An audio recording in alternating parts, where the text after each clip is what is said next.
Brandon, welcome. Episode number 30. Can you believe it? Episode 30. 30. I know. You can't be Oh, 29 forever.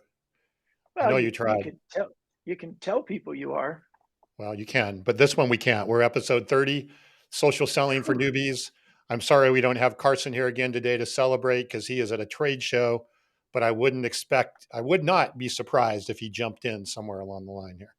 I hope he So, does. 30. That's a big deal. I know. I know. It just I'm seems like proud of yesterday. us for keeping it up. We were just in our 20s and now we're in 30. That's right. So, That's right. For so most people, they get depressed when they hit 30, and for us, we celebrate because it means we didn't quit. Those yes. first, 6, 7, 8, 10 episodes when no one showed up, it was just us kind of talking to ourselves, trying to figure this whole thing out. And there we are. Mark, hey, Mark, test answer. He's All answering. right. I put in a test comment earlier, and Mark is responding. So thank you. And Awesome. I love Mark. um, so yeah, welcome Mark and others that are online listening today, and of course the podcast listeners. You know the average podcast or show, Brandon, only gets to 7 episodes. So Yeah. so I was actually just sharing that today. I'm in Nashville, North Carolina. I spoke at an event, and part of what I got to speak about was on episodic content and how we're using. It's not about having a show and the whole the raising the hand. Doesn't everybody have a show? Like, I got a data point for you. Most shows get no more than 7, and then they quit because it is discouraging at first. You talk to yourself for a while, and even when you think your audience should be bigger, it's not, or you're not getting the comments you want. It can be frustrating, but if you really believe in your content and you believe in the strategy of using the content, and I know we're going a little bit off topic here, but when you utilize the content beyond just the live show, you use it in the snippets and you share it in other ways, and you share it in messages with, like, hey, and I hate the just following up. My yeah, messages are, hey, I wanted to share a link to the show with you because of these reasons. I think it's valuable for you. Like, when you believe in that and you can see this new funnel, if you will, then it motivates you to stay going at it. yeah. Well, and the show is, and I saw a post I forget from somebody this week is why would I do a podcast? Because no, there's so many of them out there anyway, and no one's going to listen. And Woo. it's not about and again, this is not our topic for today, but since we're here, we might as well talk about it a little bit. Is it is all about the content and then the reverse funnel that occurs with that content. So just to put it in perspective, I don't know, we might have on a good week 50 people that are attending live. We might have a couple hundred people that download the podcast or more. But then on YouTube and YouTube Shorts, we probably have anywhere between 5 to 7,000 views of things, all starting from here, right over the Right. course of the week. So it's not about the how many people necessarily show up. It's about how you leverage the content to then Yeah.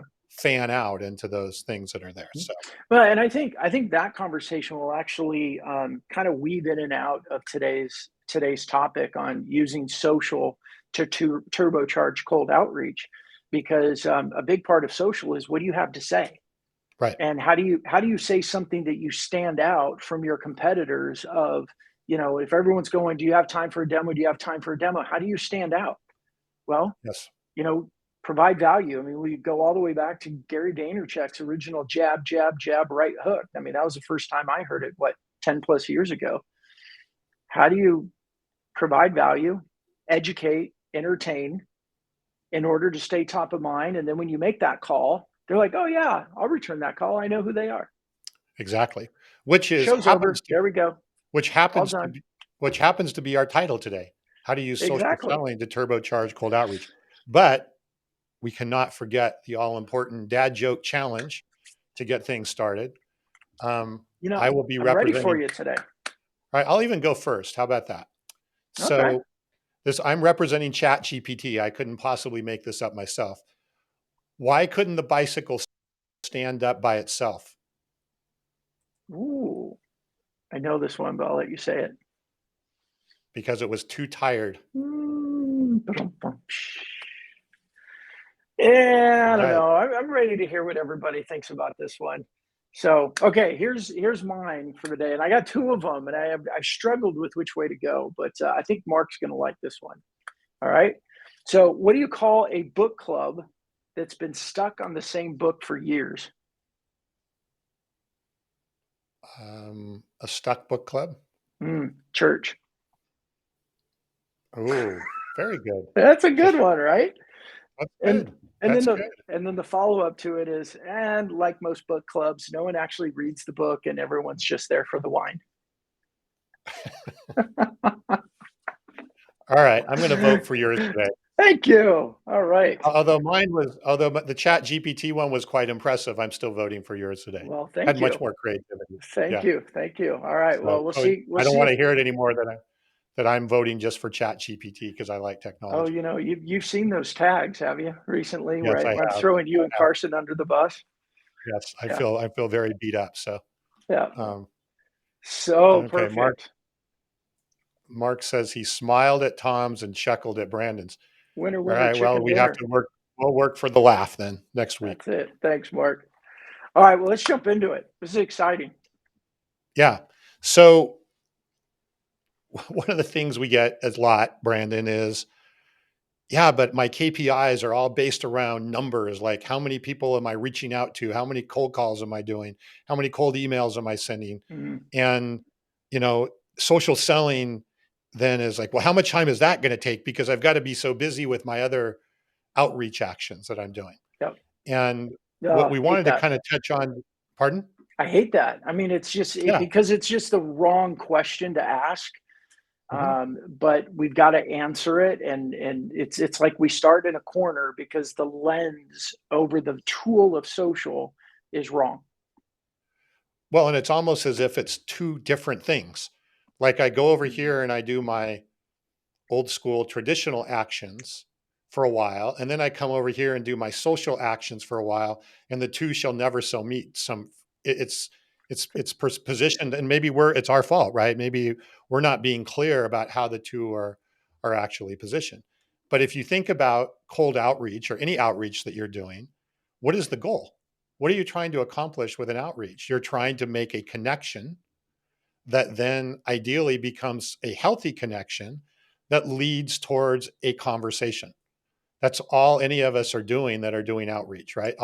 That's the only objective that we're trying to accomplish. Well, and I would say, Tom, that there's some people that don't even think that the connection is part of it.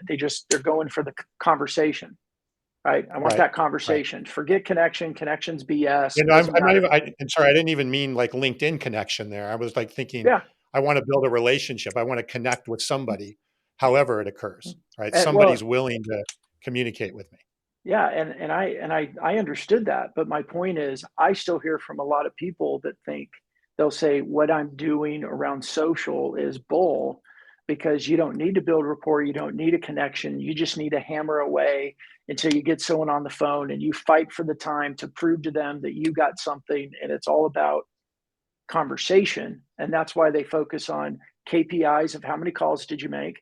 How many emails did you send out? Because they bypass that first step of connection, which I think is all important because it's part of one of our modern seller mindsets, which is, yeah, it might be a little slower, but you go slow and then you move a lot faster with connection.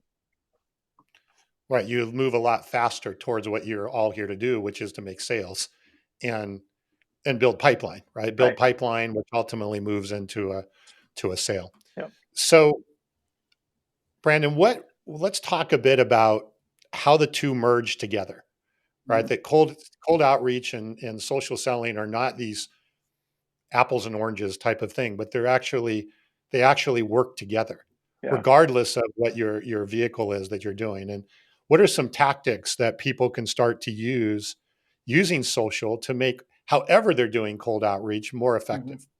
Yeah. So what am I do? Because I spoke at an event today, and it reminded me of like when I give keynotes that you got to tell everybody what you're going to say, then you got to say it, and then you got to tell them what you said, right? So, what the three things that I want to talk about today are: you can use social to get intelligence, right? Do research. You can use social to move yourself from being cold and unknown to warm, and recognize before you make any other sort of cold outreach. And then the third thing would be, which I like, and I think it's most powerful, is actually using social for prospecting and you actually do your outreach in social in order to generate that first conversation. So those are the three Yeah. things I'll talk about. And then your question was, how do we do that? How do we do? Yeah. Yeah, I how mean, so what are some ways that we do that with social and your cold outreach? Sorry about yeah, that. and how those actually come together Yeah. and how those. So let's talk about your first one, which I think is the first step is using social for intel Hmm. before I'm doing outreach. How again, and I just want to be really clear when we're talking about outreach, we're not we're channel agnostic at this point. Right. We don't care if you're using email, the phone, LinkedIn, a text message, whatever your channel is, we're agnostic in this conversation Yeah. today. Yeah. So And, let's start from there. yeah, and I think there's like a line in the sand, right? You know, I'm a product of the 80s and Reagan used to talk about putting lines in the sand, right? And I think we've got to put some lines in the sand when we're looking at outreach around does being connected, having a healthy rapport and relationship matter or not? Because quite honestly, if you're on the side of like, screw that, that doesn't matter, just pound the phone. Everything else that we say, you're going to disagree with. So if you believe in that, you're just not going to agree with anything that we say. So from the intel side, I think the easy ones to check off are you can find the people based on their titles inside specific companies who you want to talk to if you don't already haven't gone out and purchased a database. But you could go in and use hashtags. You can find people that are talking in the different topics. You could go specifically to companies. You go down about the company, read about them, click the people, see who the people are, and you could use from there to put them into either a tool like Fist Bump, which we can talk about later, or put them in your CRM and start gathering just who the right people are. And then whether you're using LinkedIn or using a paid, navigator, there's all kinds of intel there, right? We know we could set alerts and be told when somebody from the company publishes, right? Which we know a lot of people, or when the company posts, which we know a lot of people don't publish, but their company publishes. I mean, everything that they're publishing, that's intelligence, right? When they're in the news, and I borrowed this one from Carson many months ago, is you can see that they're hiring people in certain departments, you know that they're growing, and it gives you information to use when you do send some sort of an outreach or when you are on a phone call with them. It helps you stand out from all the other people that just go me, me, me, me, me, me, me. You can use that information to ask questions and to be about them and really separate yourself from your competition. I'm gonna pause there because I could probably talk way too long on that topic. Well, I think there's a few things there that are worth reiterating just to that you went through on the intel. So, and I think again, it does come back to a mindset. And I'll give you an example of something that happened to me this last week. Believe it or not, I get a lot of cold emails. I think, and I actually try and look at them is when I can because I'm interested to see how people are actually doing this and or not doing it. Or are we making a difference? I guess is what I'm trying to Yeah. see. And I got this Are we cold full of email. shit? Right? Right, right. Yeah. And I got this cold email and it actually had a product or an offer in there, an offering that I found I could have been interested in, right? It was something that I was intrigued with, what I was interested in. But the email was so poorly constructed. There was nothing in it that was talking about a relationship with me. It was almost like you're lucky to be getting this email and you better check out this product or it was just like the whole tone of it was really it didn't build trust, right? It didn't build know, Mhm. like, and trust. And so I discarded it because I looked at that and I said, even if they have a great product, do I want to be doing business with somebody like that?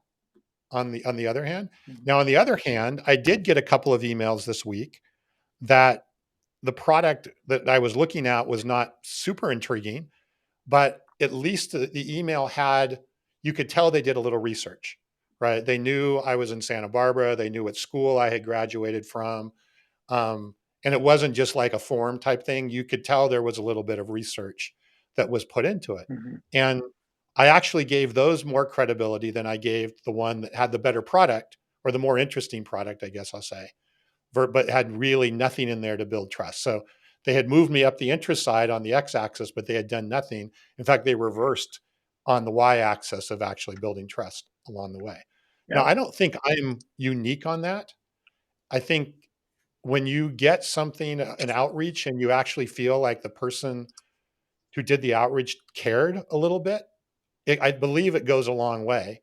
And I think for me, I'm just more tolerant, Mhm. right? I'm more tolerant for those versus some of them that are not there. Yeah. So I think the intel has a lot of there's a lot of value of doing the intel. Now people go, it takes too much time, or it takes, but I don't think it has to take time. There's ways that you can start to understand and build some affinity with somebody and understand what they're doing without it having to take tons and tons of time. Yeah. Yeah. So I've just got a message of two things. Um, Number one is the show's not streaming on my LinkedIn page for some reason, so I just reshared it. So hopefully it'll be restreaming now. And then secondly, I got a note saying we didn't welcome the audience. We didn't ask them to tell us where they're from, and we didn't do that, did we, we? I thought, well, maybe we did. I don't know. Maybe we Yeah, were so caught up in our 30th I think anniversary we here did. that it was all about us. Yeah, we got a little self-centered. Look at Okay, now everybody, don't do what we just did. Right. Make it about See, the this audience, not about right. yourself. See, we were trying to prove a point. Oh man, shame, shame, shame. But anyway, let's get back on track. Okay. So you put the link back in your feed, in your I comment just feed? went in and yeah, I just reshared it from social selling for newbies to Okay. my personal account. Okay. So it's there, but I don't know why it didn't start. We've had some challenges with Restream lately, and that was Yeah. it. So, Yeah. but Mark's with us. That's all that matters. Yeah. Well, quality, So not quantity, right? that's right. So, That's right. So let's reframe it, get us refocused back. Yeah, and Tom, I do something similar. I mean, I try to kind of pay attention, and I know that I've got a bit of a hard lens to get through because I I am. I'm a hard cookie, but I've always been that way. Even before I started doing social selling work, I just like get your garbage spam stuff out of my email. I didn't ask to be on your database. I don't when I need it. I mean, it reminds me of the CEO I talked to out of the UK that was, gosh, it was probably almost 2 years now. When he said he hired a couple salespeople, he had success, sold a company, started a new one, hired a few sales guys, bought a database, had them making phone calls, had them sending emails, and 4 months into it, he fired them, hired two new guys, was putting them through the same process, and got a call one day, and he looked at it and he sent it to voicemail and was frustrated because all these spam calls, and it was like the moment that dawned on him that he didn't sell in the same manner in which he was a buyer as a CEO. And it was like mhm, this ding, ding, ding, ding, ding. I need to do something different. And so I think there's part of that is accurate for me that I know I have a tough lens to get through, but part of it is I've always been that like I don't have time to have to weed through all the crap to find something that might potentially be good for me. And so I just throw it all out. mhm. Yeah. And that's and I would probably be doing the same thing other than the fact that I'm kind of, like I said, interested to see what we're getting and how we're getting them. But And in gathering general, intel. in gathering intel, yes, I'm gathering intel. But Yeah. otherwise, I probably would do the same thing. So I do Yeah. agree that using social again, even if you're using cold calls or cold emails or whatever, you can still use social, whether it's Navigator, LinkedIn, anything you just described, to do some intel. And even if you don't use it, at least you kind of have more affinity of who you're making the phone call to, right? Yeah. It's not just this person, this like number or something. There's actually Yeah. somebody there on the other end of the line. I mean, I shocker, Brandon's going to bring up How to Win Friends and Influence People, and it's not so much just the book itself. It's what the book represents. It's just the core psychology of humans, right? When you go and do some research and you can ask a good question or reference something that's going on in their business, those walls start to come down. You move further along the know, like, and trust scale. And it's just because you've taken a little bit of time to learn a few things, and then you've got more arrows in your quiver when you're on a conversation with them. It's go slow to move fast, Yep. right? I mean, it's pretty simple. You get on a call with somebody, you don't know anything about them, but you have something to sell them. What are you going to talk about? Or Yep. you're going to ask generic questions, Yep. Yep. and you're going to sound like every other salesperson out there that competes with you. Yep. So what's number two? Yeah, number two is um, moving ourselves from being completely cold and unknown to at least being maybe warm and recognized before you do any other outreach. Now that next outreach could be send a connection request, it could be make a cold call, it could be send an email. But if we take a little bit of time, again, go slow to move fast, to do some activities like commenting on their social post activity, that then we strategically go comment so that they get notifications that say Brandon Lee commented on a post that you liked, or Brandon Lee commented on your comment. They get that picture, they get the name, they get your headline. I mean, this is awesome real estate to move us from totally cold and unknown to warm, to recognize, to at least familiar, which Carson's not here, but I'll say this for him. Anything we can do to increase the probability of success when it's done efficiently is worth the time. Well, and again, depending upon your name or who you are or whatever, if I've seen something pop up a couple of times, comment wise, like wise, whatever, and especially if it's a name that's somewhat recognizable, Mm-hmm. I will recognize that name, even though I may not totally put two and two together when something comes through on an email, right? Yeah. Or even a phone call. So Yeah. you're is it a big head start? I don't know. Maybe a big head start, it may be a very tiny head start, but it's still a head start over a complete cold call or a Yeah. complete No, cold and email. it's a really simple A/B test, and I know what I would put my money on all day long. And I think 9 times out of 10, or maybe even 99 times out of 100, I would win that bet. Take a little bit of time to do some strategic commenting with the belief and the hope. There's no guarantee that they're going to get a notification with your picture and your name before you make any other sort of cold outreach. And you will see a significant increase in returned calls or returned emails or accepted calls, because it's human nature. Yep. Oh, where do I know that? Oh, I know that name, right? Well, Versus I don't know who they are. and that's what I really like about, so I'm going to do a shameless plug for Fist Bump here. That's what I really like about what you've done with Fist Bump is I can go in and build my list of people that I'm trying to outreach to and quickly go through, comment, like, get in front of them. Gosh, who knows? We don't know how many people that it pops up on their iWatch or their phone or their whatever. It doesn't matter. But I'm now getting out there. I'm spreading some relationship. I'm getting all that in place. That builds a really nice foundation then for other outreach that I'm going to do potentially during the day. Yeah. And that allows me to do it at scale very, very quickly. Whether or not you're using the full social prospecting framework, it still allows me quickly, or allows anybody quickly to go out there and get, again, build some warmth, get that head start that we're talking about along the way. Yeah. Yeah. I got a message yesterday from Dave Tegmeyer. Hi, Dave, who is a member of our Modern Seller HQ community. And he sent me a message. He just said, he goes, "Oh my gosh, you got to know this. I did it. I commented 4 times on somebody, and then I sent him a connection request, and they immediately accepted it, and we're in a chat. Like it was this like, and he Hallelujah wasn't, moment. Yeah. yeah, and he wasn't yet using fist pump, so he was doing it a little bit, old school way with the spreadsheet. I didn't realize he wasn't using fist pump, And he said, well, how do I do this? And he said, how do I do this? I don't think he said at scale, but he sent a message like, well, how do I do this faster? How do I do this efficiency?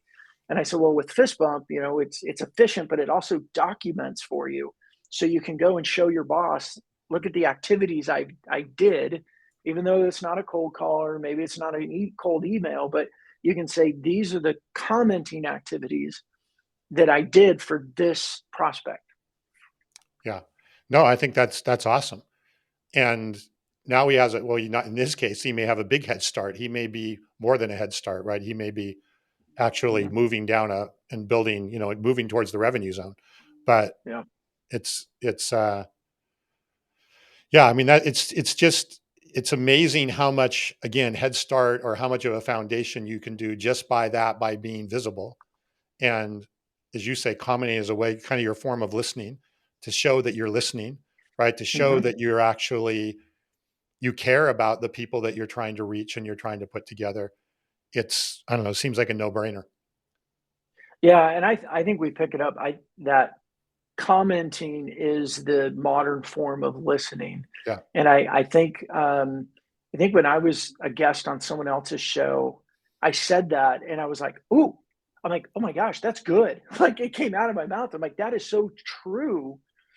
That in digital, it sounds like an oxymoron, but in digital, when we comment, we demonstrate that we listened. Right.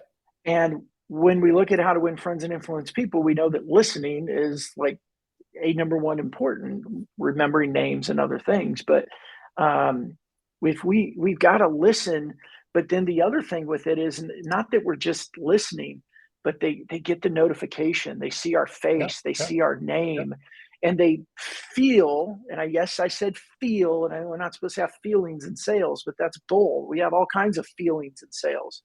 That's why we take people out to dinners and all that. They feel like they know us more, they feel a bit more connected. And depending on the person, it could be this much, it could be this much, but it's still better than pure cold. Yep. So I want to bring up a question here from Ron. Ron's asking, what do you think of a cold outreach using LinkedIn to ask permission to send a link? Mm, yeah. Um, I would say this. That's a great question, Ron, and thank you for that. Here's number one. I would say test it like everything else, and I'm sure you're already doing that. But I like the process again. It's under the mindset of going a little slower to move faster, but actually does move us into. That was a great question, Ron. Kind of set us up into point three, which is more of the social prospecting framework that we use and share inside of Modern Seller HQ. And what it is go and comment on their post activity 3 times, then send a connection request that's reminding them of, Ron, I'll use you as the example. Ron, um, I keep seeing you in my news feed. I'm not sure if you're seeing me, but we seem to be commenting or engaging or liking similar posts. Got me looking at your profile. I realize we're not connected. Is it okay if we connect? I'm going to pause there for a second because there's strategy around that.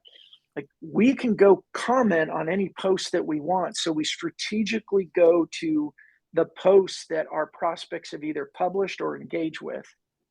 We comment behind them so that they get those notifications. We're kind of creating that, we're fabricating it.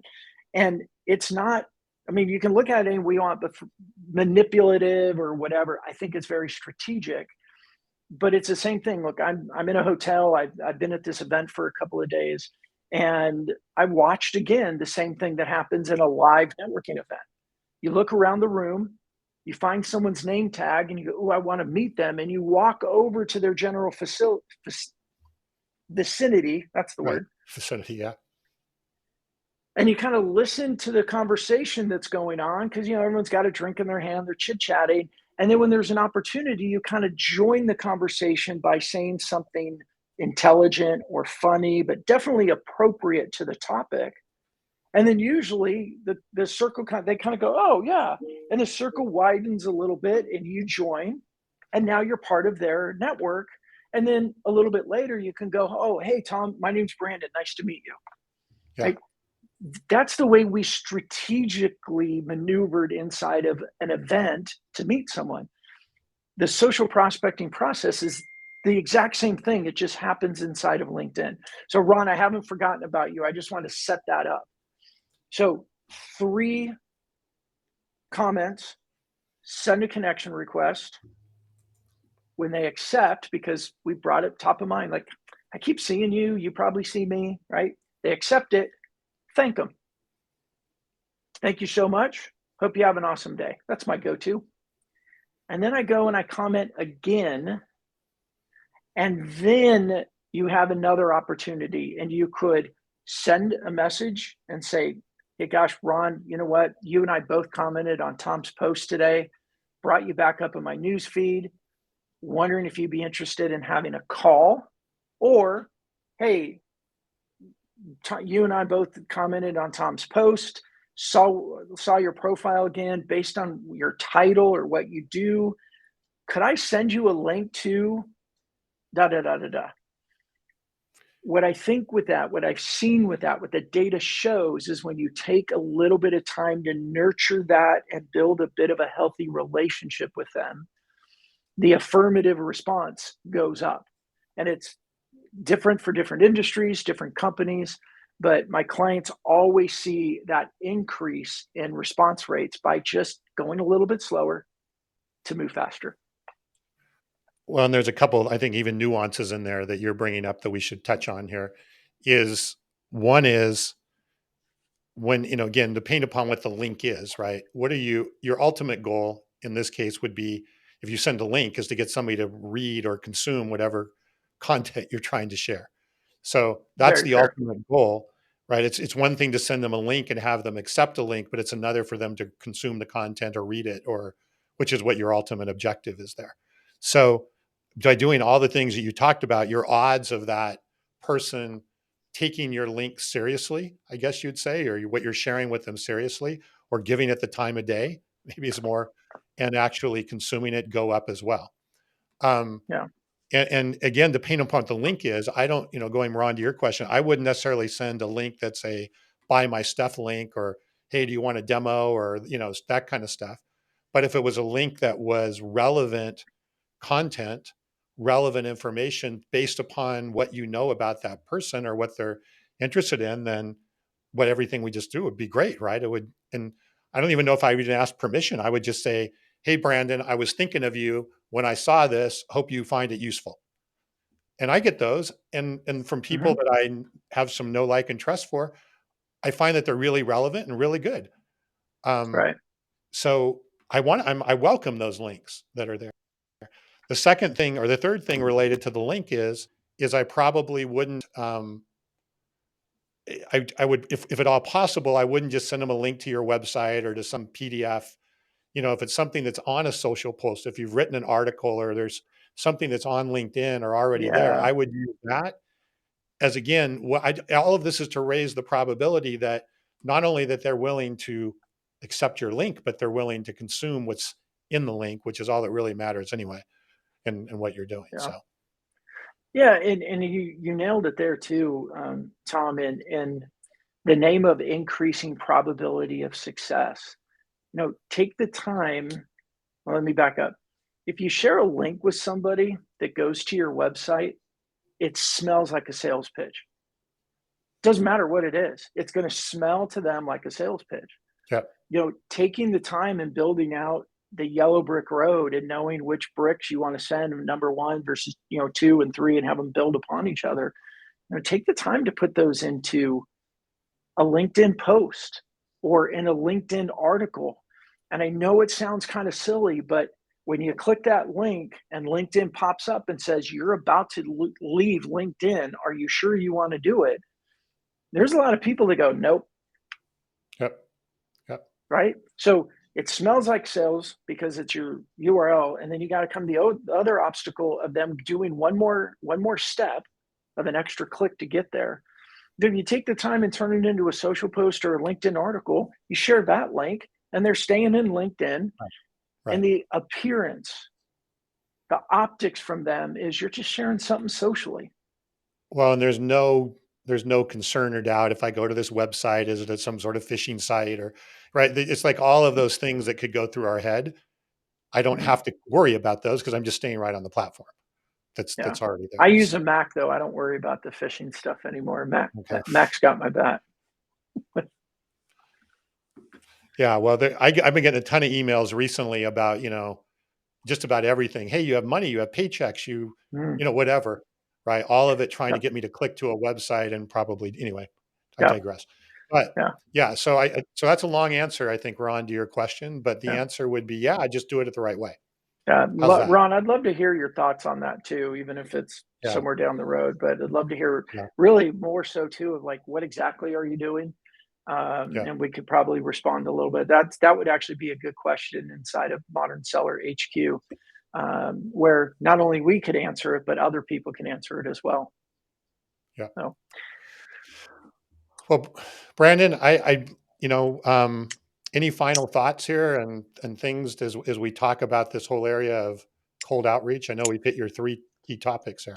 yeah, I think it's I want to come back to and I know you always warn me on the words I use and the way I say it, and I do want to be careful, but like sales isn't easy.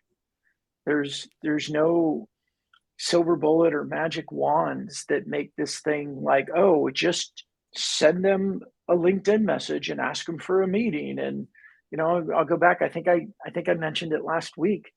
I talked to another leader owner of a company, and we got together, and he's like, I knew you told me not to do this, but I did it anyway. So what'd you do? He's like, well, I hired a LinkedIn lead company.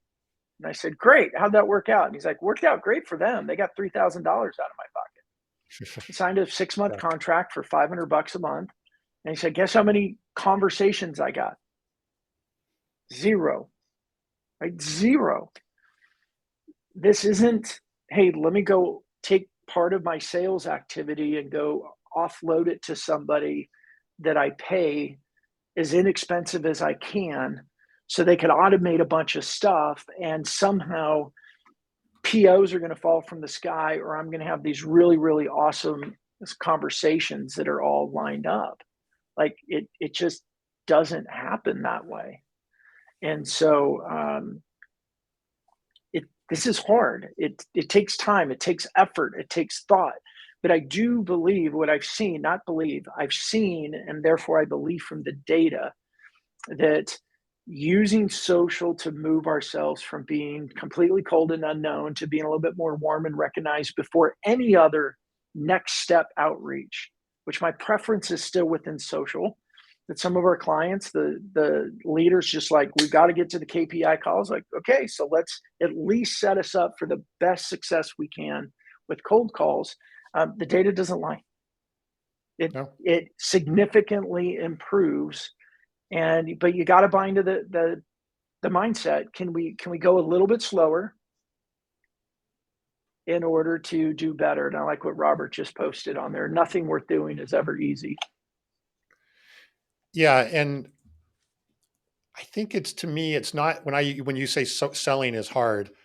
I don't think of this as like hard, like, oh my God, I got to go dig a ditch or something. Mhm. It's more to me, it just requires some thought and a little bit of strategy. And it's not just this rote process that I'm going to go through and expect to get a result.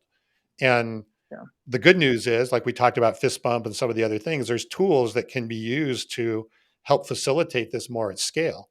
But it doesn't replace the overall objective, which is, again, to build some warmth into what you're doing, build some relationship, build some know, like, and trust as a probability, as a much higher probability to then have a foundation to create demand, however it yeah, is that you're doing it. So yeah, anyway, we've talked a lot about this over the different episodes, but I really do think it's not so much that it's hard, that's like time consuming, tedious work. It's just thoughtful work is yeah. really what it's about. Well, and I would say, we're going to repeat some things that we've said before, and I like what Robert just said. I think it's paired through Facebook, but it's a change in activity. Um, when we are, or Tom, you know what? The great example is share what Kevin has said about being in a booth from your Around the Horn show, and then I'll share another one of my stories as well. But Kevin just had this experience. Yeah, well, the another show I do was associated with my software company Around the Horn. I think we've done 40 episodes or close to it.